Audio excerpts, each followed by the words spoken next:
Кыргыз Республикасынын президентинин жарлыгы менен Кыргыз Республикасынын Жогорку Кеңешинин депутаттарын шайлоо 2021 жылдын 28 ноябрына дайындалган. Ошону менен бирге 2021 жылы 28 июлда Жогорку Кеңеш кабыл алган Кыргыз Республикасынын президентин жана Кыргыз Республикасынын Жогорку Кеңешинин депутаттарын шайлоо жөнүндө Кыргыз Республикасынын конституциялык мыйзамына өзгөртүүлөрдү киргизүү тууралуу Кыргыз Республикасынын конституциялык мыйзамы 26 августта күчүнө кирди. Аны менен депутаттарды аралаш тутум, мажоритардык пропорционалдык тутум боюнча шайлоонун жаңы тартиби аныкталды. Андыктан шайлоочулар үчүн атайын даярдалган видео сабактарда Жогорку Кеңешинин депутаттарын шайлоону даярдоо жана өткөрүү боюнча негизги уюштуруу практикалык иш-чаралары боюнча маалымат берилет.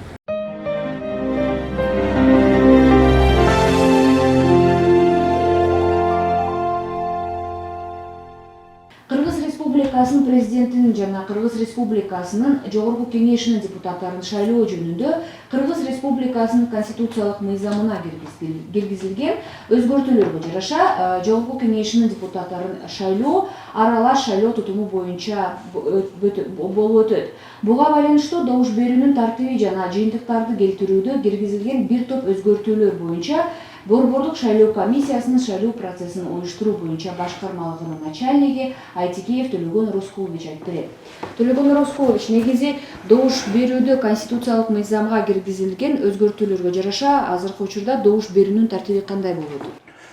Туура айтасыз. Кыргыз Республикасынын президентин, Кыргыз Республикасынын Жогорку Кеңешинин депутаттарын шайлоо жөнүндө Кыргыз Республикасынын конституциялык мыйзамына бир топ өзгөртүүлөр киргизилди. Ушуга ылайык добуш берүүнүн тартиби дагы өзгөртүүлөргө туура келди.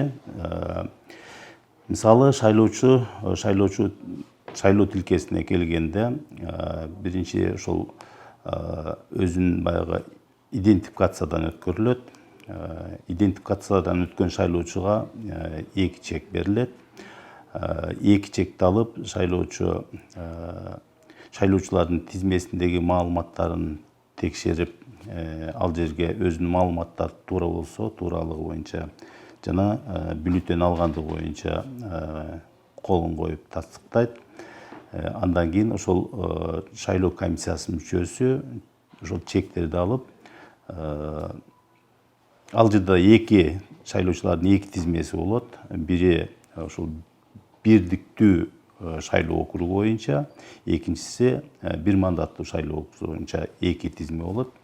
Ошол 2 тизмеге шайлоочу маалыматтарын текшерип, колун коюп, чекти бюллетенге алмаштырыш керек. Андан кийин бирдиктүү шайлоо округу, бир мандаттуу шайлоо округу боюнча шайлоо бюллетенинде бул шайлоочулардын шайлоо бюллетенинде ошол катталган талапкерлердин тизмеси илинет. Бул тизме атайын баягы чүчү кулак негизинде жайгаштырылат шайлоо бюллетенинде. Ал эми ошол шайлоо талапкердин тушунда оң жагында бош квадраттар болот. Өзү тандап алган талапкердин тушундагы бош квадратка белги коюш керек. Ал эми экинчи бирдиктүү шайлоо округу боюнча, бир бюллетень 2 бөлүктөн турат. Биринчи бөлүгүндө ошол каттоодон өткөн саясий партиялардын тизмеси жайгаштырылат. Бул саясий партиялардын тизмеси дагы чүчү кулактын негизинде ошол аныкталган катар боюнча жайгаштырылат. Ал эми ошол саясий партиялардын оң жагында бош квадраттар болот, жайгаштырылат.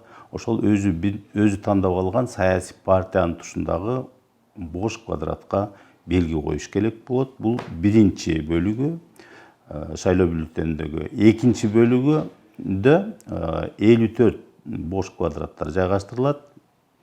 Бул ошол шайлоочу ошол партиянын өзү тандаган саясий партиянын тизмесиндеги талапкердин катар номерин билиш керек.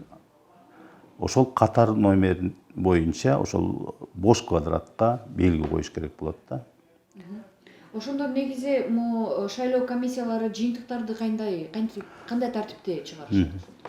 Шайлоо комиссиялары шайлоонун добуш берүүнүн жыйынтыгы жөнүндө эки башка чыгарат. Бир мандаттуу шайлоо округу боюнча өзүнчө жыйынтык, ал эми бирдиктүү шайлоо округу боюнча өзүнчө жыйынтыктар чыгарылат.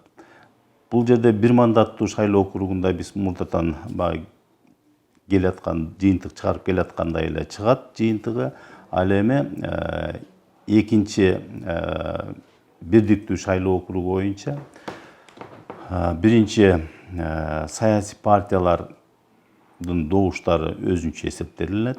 Ар бир саясий партия өзүнчө эсептелет дагы, баягы шайлоо бюллетендери автоматтык эсептөөчү урнадан чыгарылгандан кийин өзүнчө ар бир саясий партияга берилген добуштар боюнча өзүнчө сорттолот дагы.